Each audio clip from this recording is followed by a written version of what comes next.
What's up, everyone? Welcome back to the channel. Let's get into the Wednesday, October 23rd NBA picks and predictions, where I'm going to give you guys my best bets. We're going to key in on 3 games where I'll have best bets, a couple props along the way that I do like. 5 total best bets in total. Welcome back to the channel. And if you are new here, this is a perfect opportunity for you guys to all like, comment, and subscribe down below. And let's get into the association as we look into this Wednesday slate. We did get some action last night. 2 key marquee games, I should say. Did not end up being so, as we did see the, as always, the great storyline within LeBron and Bronny James, which I could go on a rant about that and the significance that lies within that kind of mentality and what ended up shaking out with that almost cost them the game, in my opinion. So it was something where I definitely faded that narrative. I went with the Timberwolves last night, lost that bet, and that was one where you got to understand this early in the NBA season, these are all going to be half-unit plays, nothing too significant until we pile on some data points, but there will be some opportunities, just like tonight, where I do like a couple props that I'm going to lean into pretty hard. Also, I was on the Knicks yesterday, did not cash that ticket.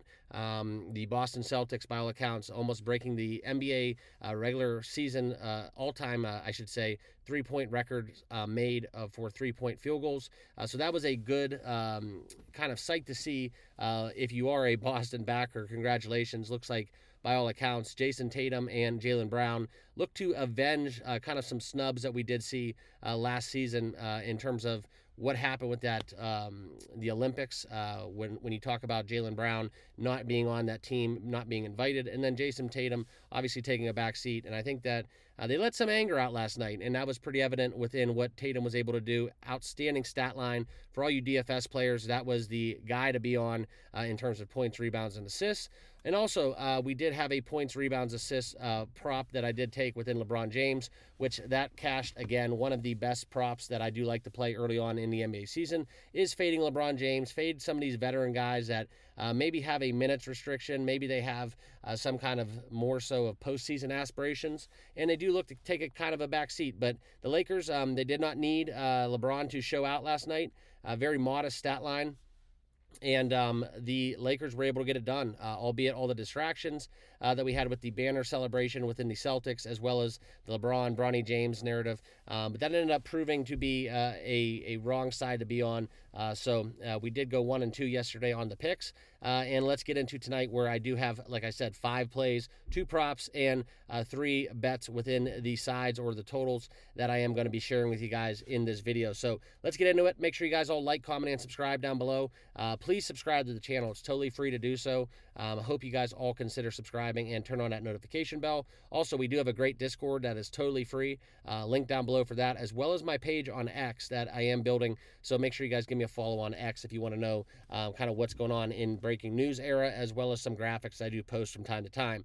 Okay, but we are going to dive into outlier for these best bets, and this is where I look into kind of what's going on within this Wednesday slate. The first game we're going to talk about is Brooklyn and Atlanta. Now, the biggest thing going for us in this game is the fact that these teams look to be fade teams this season, right? There's an overwhelmingly amount of the public money on the Atlanta Hawks. The Brooklyn Nets, conversely, they do seem to have Bojan Bogdanovic will be out of this game. It's something where we look into kind of what's happening within the Atlanta Hawks. Definitely better on paper, but it's something where I'm not going to get into the narrative where this is just a spot that I want to be betting on this early on in the season. Quite frankly, I don't really like the fact that the Hawks are 7.5-point underdogs. I would lean towards taking, the Nets are 7.5-point underdogs with an opening number. That's been bet down. I think that's way too many points off of the get-go. I do look for a lot of points in this. I think 221 may be a little bit low. So in this spot, I would lean towards the Nets and the over, but no official play. All right, next game we're going to look into is Orlando and Miami. Now, we will have 2 plays in this game.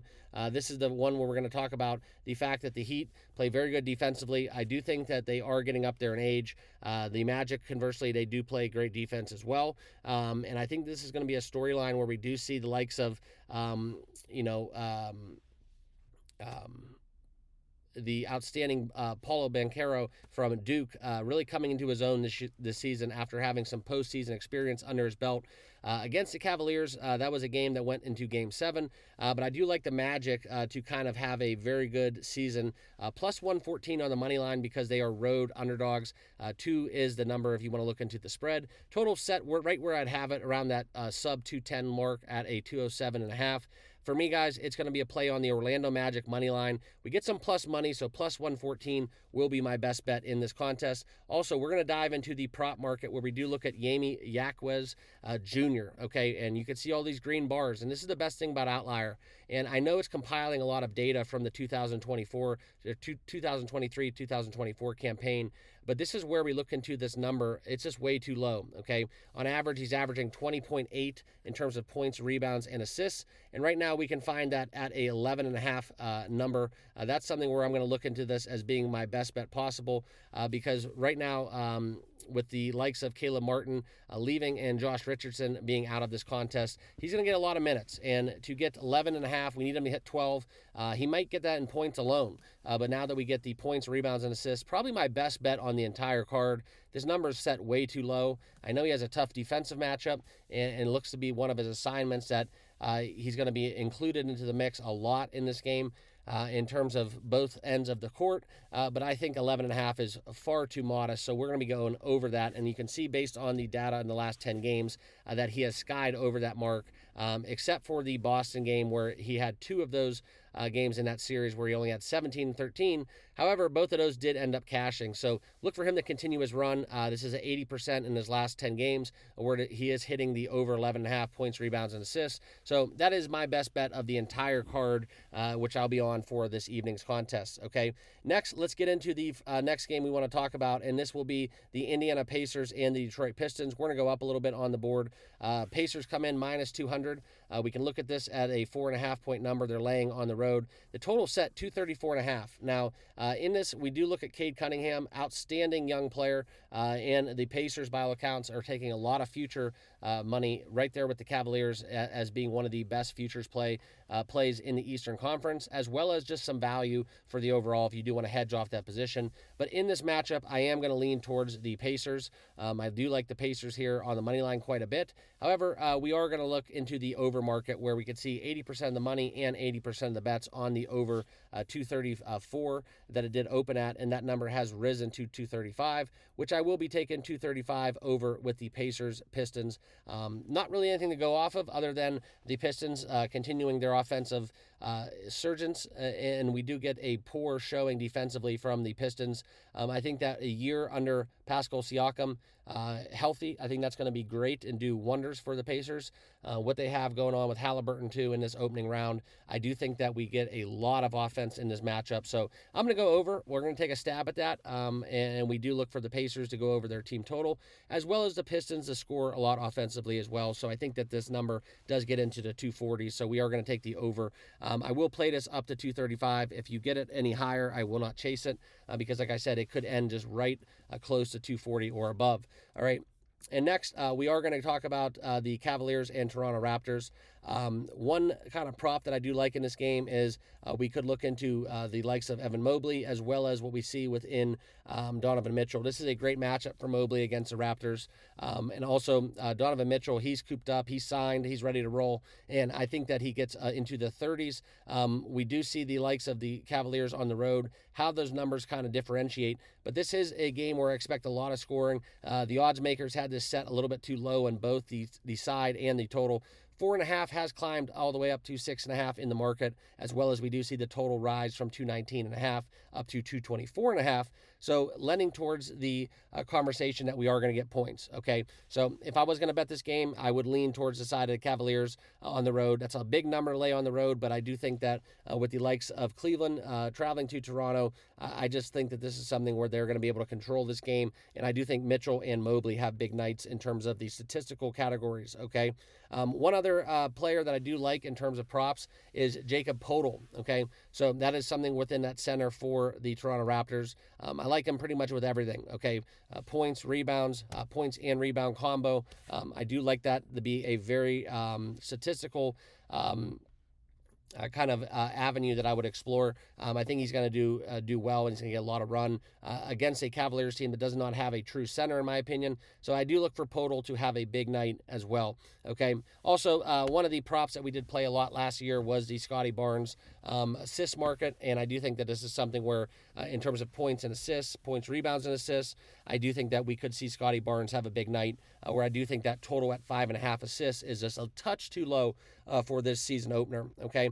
Next game is the Milwaukee Bucks and 76ers. Okay, this is a game where we are going to have an official play, and actually we are going to have two if you count the prop that I'm going to give you guys. All right, but we do get a contest where this was going to be the best game of the night, the best game on the card, and very much a primetime matchup. Okay, 7:30 tip-off at the Wells Fargo Center, and the new look 76ers there with Paul George is going to be displayed without Paul George. Okay, so Paul George and Joel Embiid, for those of you that do not know, are excluded from this contest. We have seen this number flip.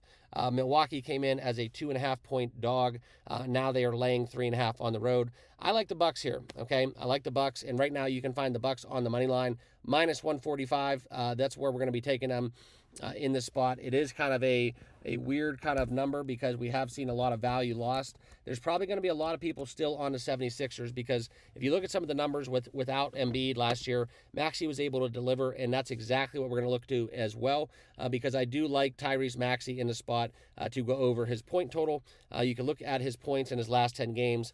He was able to score 4 of those 10 games. He did get well above 30 points, 52, 33, 35, 46.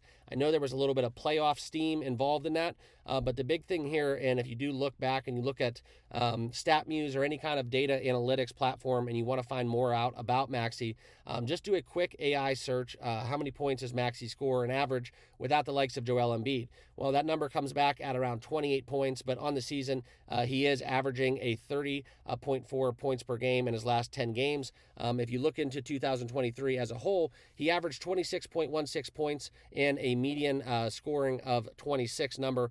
So he has eclipsed his point mark where we do look for this over 28.5. 36% of the time last year, but not so fast. I do think that without Joel Embiid and Paul George, he is going to be the predominant scoring option there for the 76ers. In a game that looks to be a little up-tempo, they're going to try to play basketball the way that Giannis wants to play, up and down the court. And I do think that this is a spot where I don't believe you have Chris Middleton going for the Bucks. So in this matchup, I do think Maxey's going to get some run. He's going to have some success, and we are going to take that over in his points, 28.5, because I do like the fact that that number has sailed over 28.5 when Embiid does not suit up. Okay, so that'll be my best bet, as well as the Bucks money line for that matchup. We're gonna have to go down a little bit more so to talk about these last games on the card before we get out to the West Coast. The next one on the card is the Bulls and the Pelicans. This is going to be interesting. Okay, no play for me because of the narrative within Zion Williamson. 6.5, maybe a little bit too much. A fade on the Bulls. The Bulls come into this game, and both of these teams, conversely, the Pelicans are kind of a dark horse in terms of the futures market. I'm going to stay away from them as well as the Bulls, just kind of early on in the season because I want to see exactly kind of how those conditioning numbers are for Zion, as well as how that dynamic works as we look into kind of their starting five. One area that you can look into is the Josh Giddey market. This is where he was traded to Chicago in the offseason. He will get a lot of run. Chicago's going to really ride him, but I do think that when we talk about Giddey, there's always the potential that he does not deliver, but in the assist market, I do think that's going to be something very, very strong as we get a lot of numbers out of Giddey. Also, for the Pelicans, we can look into Murphy. Okay, so Murphy is going to be a three-point shooter that absolutely can eclipse his three-point mark on any given night. I think this is a dark horse where if you look at Trey Murphy, he is originally on Tuesday, he was ruled out of this contest, but I wanted to kind of drop a line for that because I do think that the New Orleans Pelicans are going to be well equipped this season to score offensively within their starting five, as well as what we have within the likes of, like I talked about a little bit earlier, Trey Murphy definitely can light up the three-pointers. So for me, this will be a no play. There's too many questionable statuses. We have Dejounte Murray, Zion, Trey Murphy, and Alvarado, both on that. All four of those guys are on the injury report, and a lot of those questionable tags definitely come as, I guess you would say, it's almost like a foreseen conclusion and a given leading up to any NBA contest, where we all know how the injury statuses work. We all know how the questionable tags work. So I take them with a grain of salt, but I still do not want to back the Pelicans team with this big number of 6.5 this early on in the season. Charlotte and Houston, all the same. Charlotte last year was one of the worst teams in the NBA, and we do get them traveling to the Houston Rockets, where I definitely think that this is something where we look at kind of the Houston Rockets definitely being a big-time favorite in this spot, and I kind of agree with the number, right? So for me, I would lay the 6.5 against the Charlotte Hornets, but I'm not going to do so this early on. Like I said, no play for me. That's going to be off of my card, but I lean towards the Rockets in this spot. Okay, and then we do have a few other games to talk about, 3 in specific. Memphis and Utah. Memphis, they are back. They are simply back, and that is exactly why you would see them come into this game as a 3-point favorite. You can talk about kind of their injury report as we look into kind of who's going to suit up. Jaren Jackson's out. Vince Williams is out. Luke Kennard's out.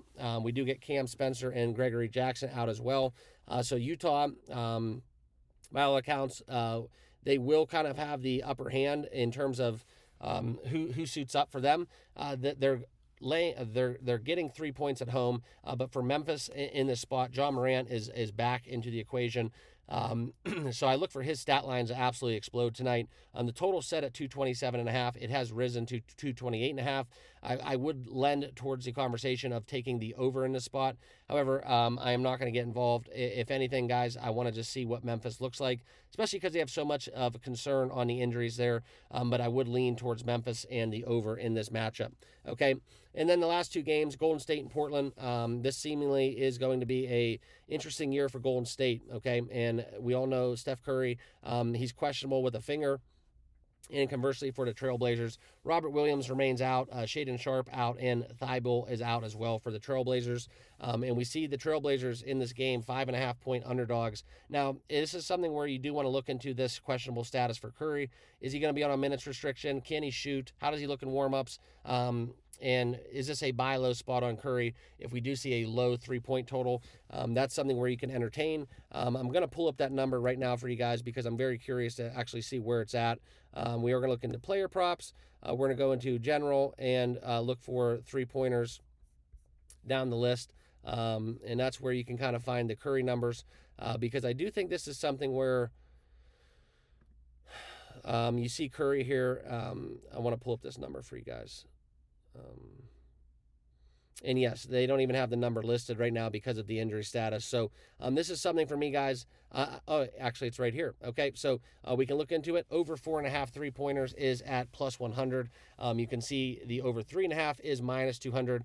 I definitely think that's a low total for Curry to have 4 threes, minus 200. So for any parlay builders out there, same game parlays, I definitely look into the Curry angle being a good one on this opening night because he's ready to shoot the ball. He's had an outstanding Olympic campaign. We know the talent's still there. We know the ability's still there. And they're really going to rely on him offensively, I think, with this kind of new look Golden State Warriors. They don't have a big man. They're going to be jacking threes. And I think this is something where they continue their onslaught. And something else that you got to understand is 3-point percentage. The Portland Trailblazers are third in giving up 35.1% 3-point field goals made on the season for 2023. Okay, and then the last game on the card we are going to get into is the Phoenix Suns and LA Clippers. Paul George leaving the Clippers, and the Suns really probably the most I don't want to say overrated team last year, but the most under-delivering team of the 2023 campaign. So a lot of Suns backers out there hoping that we do get a resurgence from Kevin Durant, from Devin Booker, and company. So for me, guys, this is one where I'm going to take a wait-and-see approach as well. I don't really like the Clippers in this spot. I think that this is just too big of a number for Phoenix on opening night. I don't really know how much defense we're going to get. So if anything, I would lean towards the over 224.5, where we do get the Phoenix Suns traveling to LA. We have seen this number rise from 224 to 225. So by all accounts, if we do get a strong showing, I think this is something where you could look into kind of the over. But this is a new look Clippers team. So I'm taking a wait and see approach approach, no bet for me, and I want to just see exactly what happens with the Suns because with that Bradley Beal, Kevin Durant, Devin Booker, big three, there's a lot of questionables because that really didn't come to fruition last year, as we didn't see those three on the court for the same time all that much last year. So they have a lot of big names, but not a lot of big time stat lines or games they were able to put together down the stretch. So that about wrap it up. I do want to share with you guys kind of my final plays. I am going to pull this up for you guys so that you can see exactly what I'm going to be playing. And this will take me a second here. Forgive me, I am remote today, but I did want to get this video out after I got some updates with questionable tags as well. And here it is, guys. These are my best bets. Orlando on the money line. We're taking the likes of Jamie Jacquez. Apologize for the spelling. Over 11.5 points, rebounds, and assists. Bucks on the money line and Maxey over 28.5 points, and that Pacers over 235. Those will be my 5 best bets of the game. As always, guys, follow me on X. Handle is in the bottom left, link down below, as well as a link if you want to become a channel member here at TBM. Give back to the program. Appreciate you guys that are channel members. It really means a lot. And we'll see you guys over on the Discord a little bit later on in the evening. So that's what I got. Remember, guys, on your way out, if you haven't done so, please like, comment, and subscribe. And we'll see you guys all tomorrow in the next video. Cheers.